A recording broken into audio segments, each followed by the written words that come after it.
Hello student, मैं doctor Bharat Kumar और आप लोग पढ़ रहे हैं प्रैक्टिकल ज्योग्राफी। प्रैक्टिकल ज्योग्राफी में मैं आज आपको पढ़ाने वाला हूँ स्केल। स्केल के अंतर्गत भी मैं आज आपको कंपैरेटिव स्केल या तुलनात्मक मापनी को कैसे पढ़ते हैं या कैसे इसको पढ़ा जाता है, इसको हम लोग यहाँ देखेंगे। इससे पहले मैं आप लोगों को साधारण मापनी पढ़ा चुका हूँ। साधारण मापनी मैंने आपको एक मील के बारे में और किलोमीटर के बारे में आपको मापनी अलग अलग बता दी हैं। इसमें एक मापनी मैंने आपको 1:63,360 इंच पर बना के बताई थी और दूसरी बताई थी 1:1,00,000 मापनी पर। तो आज हम लोग देखेंगे कि जब ये दोनों हम लोग पढ़ लेते हैं, मील और किलोमीटर वाली, तो हम कंपैरेटिव स्केल को कैसे पढ़ते हैं। तो कंपैरेटिव स्केल को पढ़ने के लिए आरएफ एक ही होता है। उस एक ही आरएफ के आधार पर दो अलग अलग यहाँ पर मापनियाँ बनानी होती हैं। फिर हम उन दोनों को आपस में क्या है कंपैरेटिव करके देखते हैं।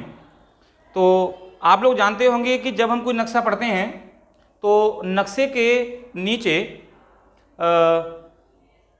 दाईं हाथ की ओर देखेंगे तो वहाँ पर एक स्केल दिया होता है। वो स्केल आप लोगों का किलोमीटर में या मील में होता है।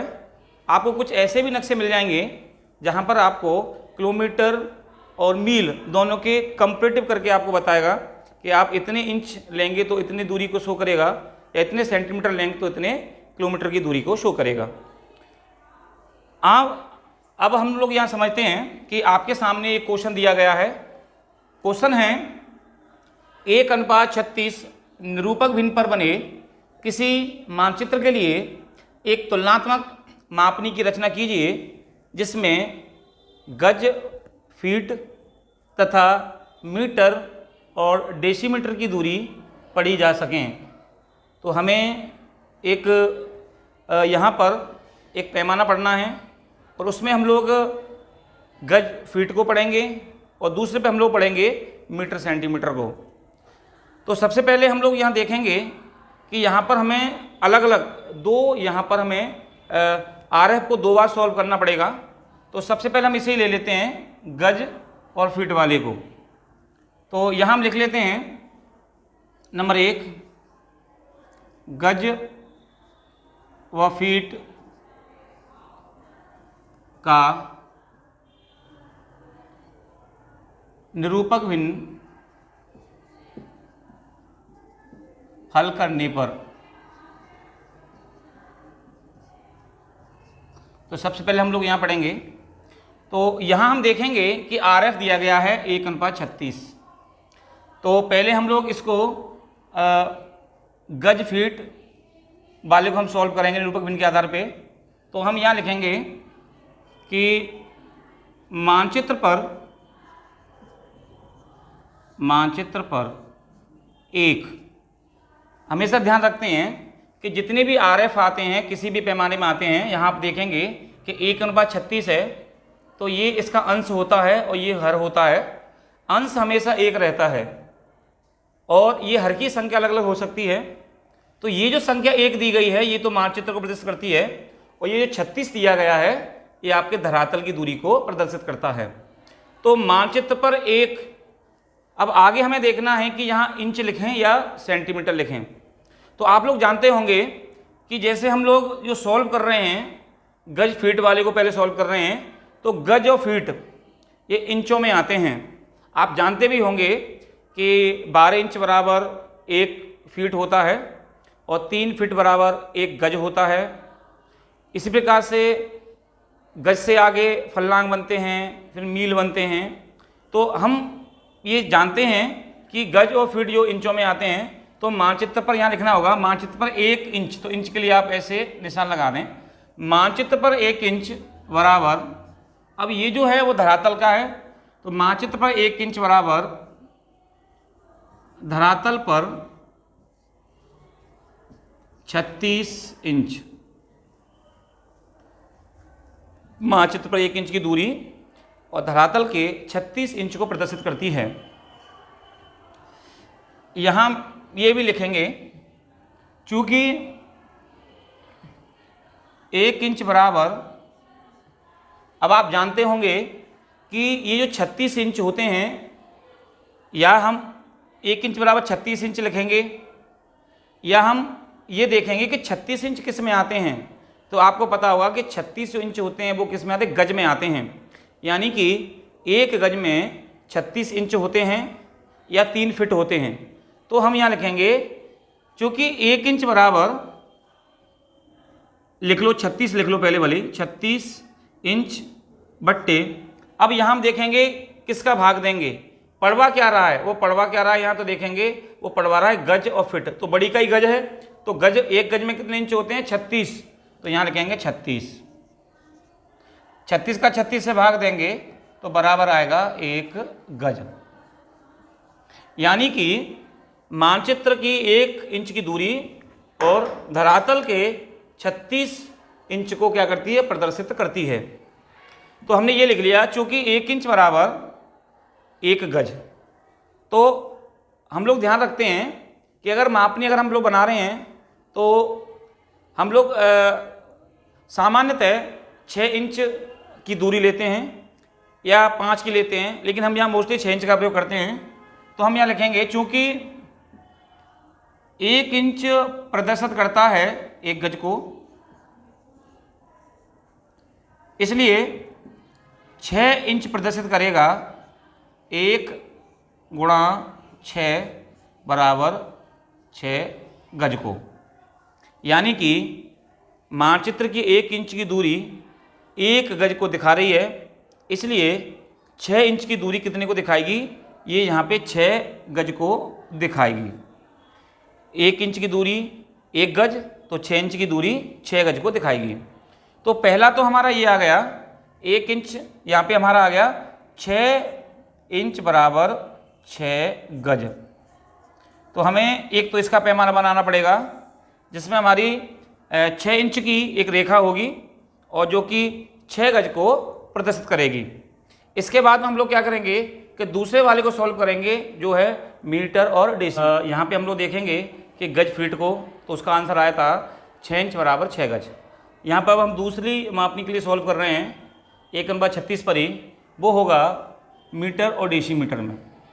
तो हम इसको कैसे सॉल्व करेंगे, वही सेम पहले की तरह प्रक्रिया अपनाएंगे कि मानचित्र पर 1 सेंटीमीटर,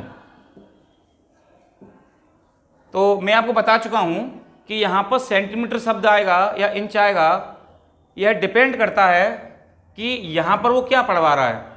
तो वो पहले पढ़वा रहा था यहाँ पे गज और फिट को, तो मैंने आपको बताया था कि गज और फिट किस में आते हैं, वो आते हैं आपके इंचों में।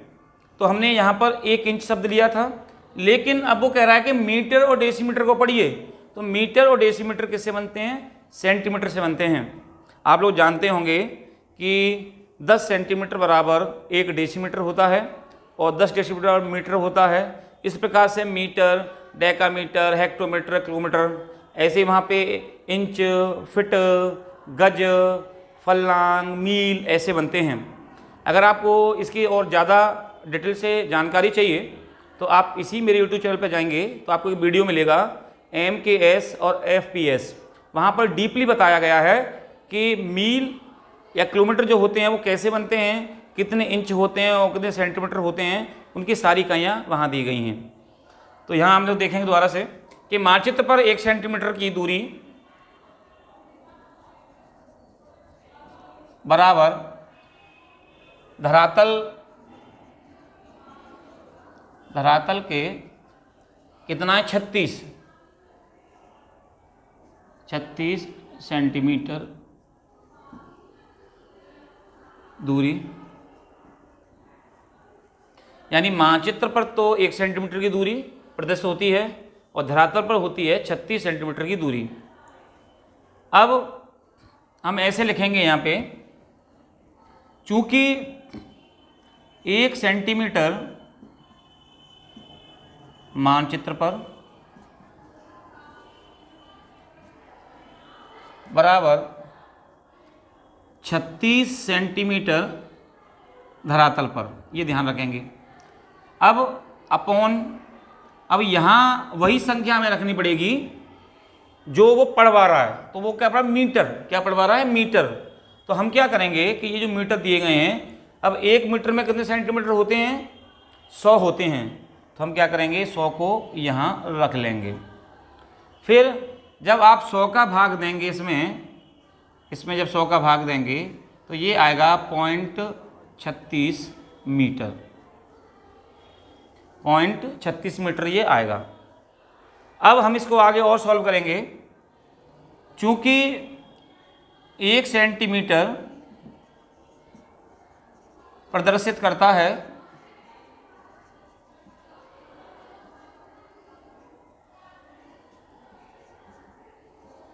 0.36 मीटर, इसलिए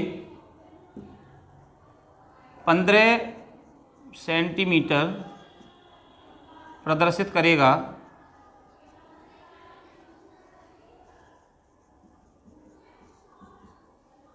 15 गुणा 0.36, यानी कि अब आप ये कहेंगे कि सर ये 15 सेंटीमीटर कहाँ से आ गया, तो ये 15 सेंटीमीटर हमने अपनी ओर से मानी इकाई है।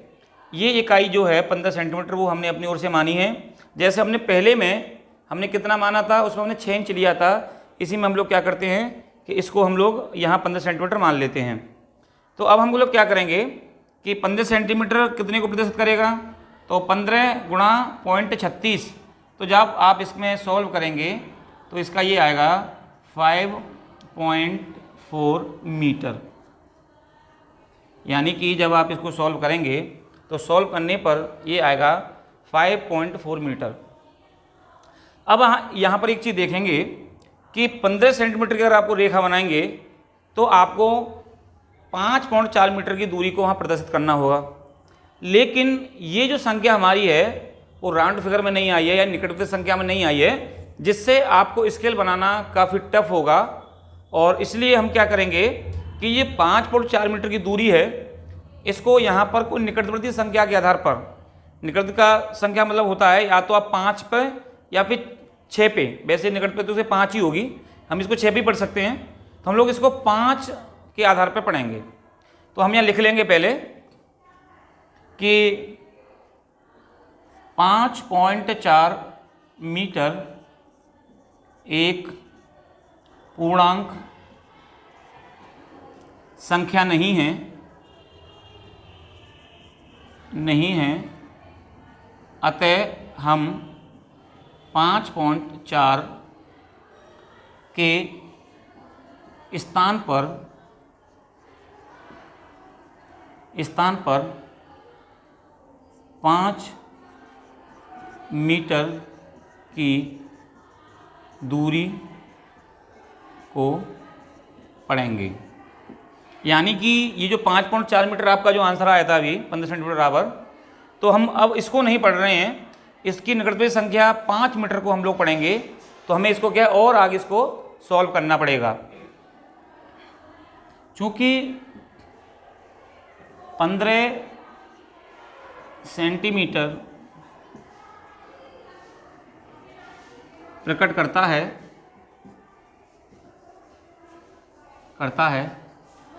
5.4 मीटर को, 5.4 मीटर को, इसलिए अब हम लोग क्या करेंगे, मैंने आपको बताया था कि हम उसकी क्या पढ़ रहे हैं, निकटवर्ती संख्या पढ़ रहे हैं, तो हम 5.4 की जगह क्या पढ़ रहे हैं 5, तो इसलिए 5 मीटर प्रकट करेगा 15 गुणा 5, 5.4। तो यहाँ ध्यान रखेंगे ये 15 सेंटीमीटर वही संख्या है जो हमने यहाँ पढ़ रहे थे, इंटू 5 जो हम अब पढ़ेंगे, और 5.4 वह है जो पहले हमारा आ रहा था। इसको हम क्या करेंगे, इसको हम लोग क्या करते हैं सॉल्व कर लेते हैं, और सॉल्व करने पे जब आप इसको सॉल्व करेंगे तो आपका आंसर आएगा 13.88 सेंटीमीटर। तो यानी कि 5 मीटर 13.88 सेंटीमीटर की रेखा से आपको प्रदर्शित करने हैं। और जो इससे पहला आया था वो आया था आपका उसमें 6 गज बराबर 6 इंच। तो यहाँ पर आपकी दो मापनियाँ निकल के आ गई, जिसमें एक तो आपको बनानी है 13.88 सेंटीमीटर की जो कि 5 मीटर को प्रदर्शित करेगी, और एक आपको बनानी है मापनी वो 6 इंच की रेखा होगी जो कि 6 गज को प्रदर्शित करेगी। ये हमने इसको पहले इसको निकाला था और अब इसको हमने इस वाले को निकाल लिया है, तो हमें ये ध्यान रखना है। इसके बाद में हम लोग अब इसे आगे मापनी को कैसे बनाते हैं वो हम इसमें देखेंगे। अब हमें यहाँ मापनी बनाने के लिए जैसे कि एक तो आपको बनानी है 6 इंच बराबर 6 गज की मापनी, और एक आपको बनानी है 13.88 सेंटीमीटर बराबर यहाँ पे 5 मीटर की मापनी। तो दो बनानी है हमें। तो सबसे पहले हम लोग ध्यान रखते हैं कि सबसे पहले हम उस मापनी को बनाते हैं जो कठिन होती है। जो सरल मापनी होती है उसे हम आसानी से बाद में बनाएंगे, उसको मैं आपको बताऊँ उसको बाद में क्यों बनाते हैं। तो सबसे पहले आपको करना ये है कि 13.88 सेंटीमीटर की एक रेखा खींचनी है। तो जब आप स्केल के अंदर देखेंगे तो स्केल में अगर आपके पास बड़ा वाला स्केल है 1 फीट वाला है तो उसमें 12 इंच होंगे और 30 सेंटीमीटर होंगे, या अगर आपके पास छोटा वाला स्केल है तो उसमें 6 इंच होते हैं या 15 सेंटीमीटर होते हैं। तो सबसे पहले हम लोग क्या करेंगे कि सेंटीमीटर जो छोटे कॉलम होते हैं उसमें से आप लोग देखेंगे कि 13.88 की हमें एक रेखा खींचनी है। तो 13 तो सेंटीमीटर आपको सीधे सीधे मिल जाएंगे। अब ये 0.88 जो दिया गया है आप इसको 90 मान लें, राउंड फिगर के लिए 90 मान लें।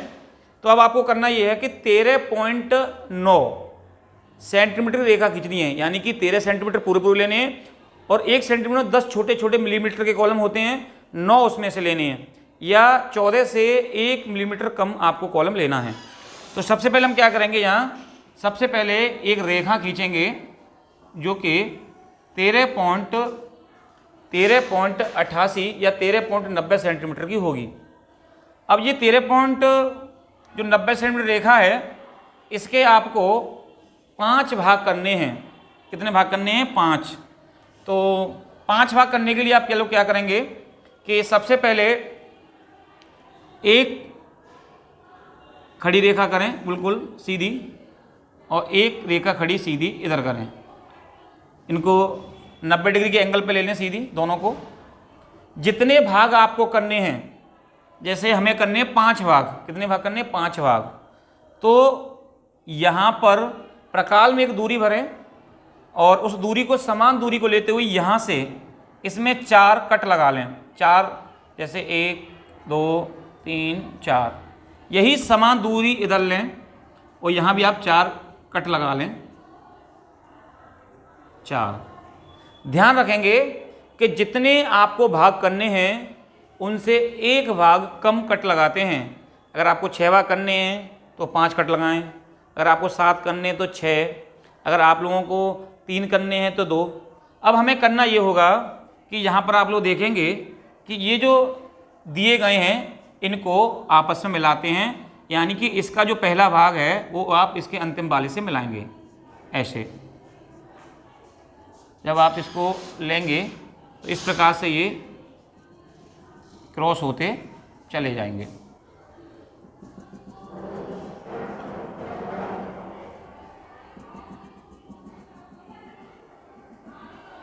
इस प्रकार से भाग हो जाएंगे। तो अब यहाँ आप देख रहे होंगे कि ये 1 2 3 4 और ये 5। हम क्या करते हैं उसके बाद में इन भागों को, नीचे वाले भागों को इसमें से हटा देते हैं। इस प्रकार से ऊपर वाले भाग को भी हम इसमें से हटा देंगे ऐसे। तो अब आप यहाँ देख रहे होंगे कि इसके कुल 5 भाग हो गए इक्वल डिस्टेंस पे। जब आप इसको स्केल से और अपनी पेंसिल से मिलाएंगे तो एकदम बिल्कुल इक्वल आएंगे। और अब आपको यहाँ करना ये है कि ये जो हमारे इसके 5 भाग हो गए हैं, इसमें पहला जो कॉलम दिया गया है इसके ऊपर लगभग आधा सेंटीमीटर ऊंची एक रेखा बनाएं, आधा सेंटीमीटर। ऐसे ही आधा सेंटीमीटर सारी रेखाओं को आधा आधा सेंटीमीटर आप इनको ऊपर बढ़ा दें, सारी रेखाओं को आधा सेंटीमीटर क्या करें ऊपर बढ़ा दें। फिर इनको क्या करेंगे कि आप इनको आपस में मिला दें ऐसे। तो हमेशा ध्यान रखते हैं कि पहला कॉलम छोड़ के जीरो लिखते हैं, ये जीरो होता है। ऐसा इसलिए करते हैं कि ये जो भाग होते हैं राइट हैंड साइड वाले, इनको मुख्य भाग कहते हैं, या इसमें बड़ी इकाई पड़ी जाती है, और उससे जो छोटी इकाई होगी, जो गौड़ भाग होते हैं, वो इधर लिखे जाते हैं। तो अब ये हमारी जो रेखा है वो 13.9 की है, और मीटर कितने बढ़ पा रहा है 5। तो आपने एक एक मीटर के लिए 5 कॉलम भी बना लिए। तो यहाँ पे आप लिखेंगे 1 2 3 4, और यहाँ लिख दें आप मीटर, ये लिख दिया आपने मीटर। अब ये जो मीटर से जो छोटी इकाई होती है आप लोग देखेंगे, इसको कहते हैं डेसीमीटर। क्या कहते हैं? डेसीमीटर। तो आप लोग जानते होंगे कि 1 मीटर में 10 डेसीमीटर होते हैं। तो या तो आप इसके 10 भाग कर लीजिए, अब 10 भाग होंगे नहीं क्योंकि ये थोड़ा सा बहुत बारीक हो जाएगा। तो एक तरीका है, इसमें से आप 5 भाग, इसके 2 ही भाग कर लीजिए। यहाँ लिख दीजिए 5 और इधर लिख दीजिए 10। तो मीटर से छोटी इकाई क्या हो गई? डेसीमीटर। यहाँ हम लिख देते हैं डेसीमीटर। तो ये हमारा अभी एक पैमाना बन गया जो कि 13.88 या 13.9 सेंटीमीटर का है, जो कि 5 मीटर को दिखा रहा है। तो आप यहाँ देखेंगे कि इसके 5 भाग हैं 1 मीटर के।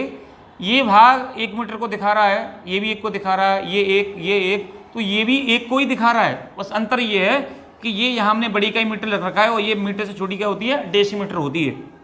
तो हमारा एक पैमाना बन गया जो कि मीटर को प्रदर्शित कर रहा है। अब आपको करना यह है कि जो जीरो दिया गया है, इसके ऊपर 1 इंची तक डॉट डॉट की सीधी एक लाइन खींचिए। 1 इंच के लिए डॉट डॉट लगाते हुए एक रेखा खींच लीजिए। अब दूसरी पैमाना क्या पढ़ना है आपको? वो पढ़ना है 6 इंच बराबर 6 गज। तो 6 इंच की रेखा खींचनी है जो कि 6 गज को प्रदर्शित करेगी।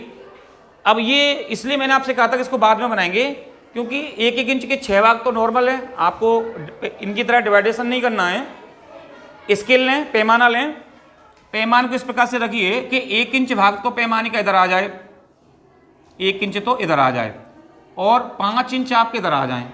तो आप उसको ऐसे रखेंगे नाप करके, इस डॉट डॉट से देख लें 1 इंच इधर बच रहा हो और 5 इंच इधर चले जाएं।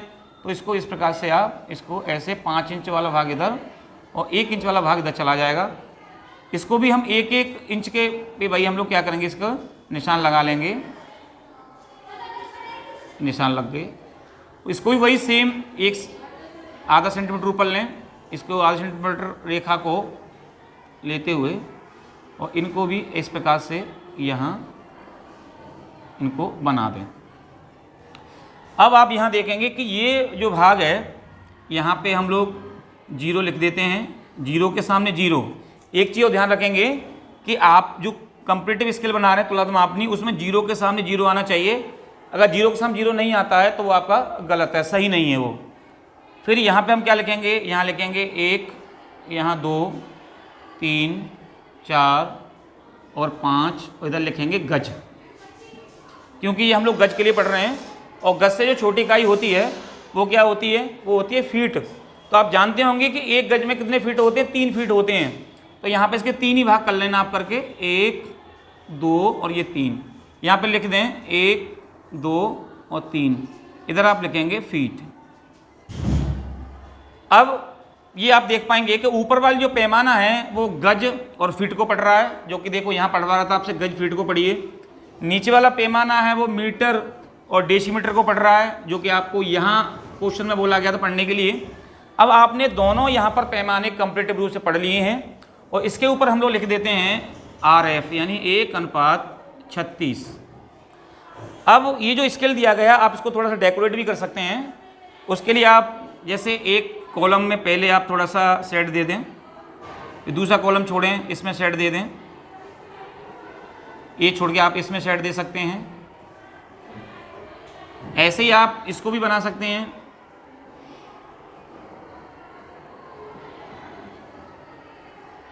इसको इस प्रकार से हम लोग बना लेते हैं। तो ये हमारा बनकर तैयार हो जाता है कंपैरेटिव स्केल। अगर आप इसको फाइल के पेज में बना रहे हैं तो उसके लिए हम लोग क्या करते हैं कि जैसे मान के चलें कि ये आपका फाइल का पेज है, तो ध्यान रखेंगे कि हमेशा फाइल के पेज पे जब हम इसको बनाते हैं ड्राइंग शीट पे, तो ये स्केल ऊपर नहीं लेते हैं ना बीच में लेते हैं, ये थोड़ा सा नीचे रखते हैं, जैसे कि आप लोग यहाँ देख पा रहे होंगे। और यहाँ पर आपको वही, अगर आप हिंदी में लिखना चाहें तो तुलनात्मक मापनी, और इंग्लिश में लिख रहे हैं तो आप यहाँ पर कंपैरेटिव स्केल यहाँ पर हम लोग लिख देते हैं,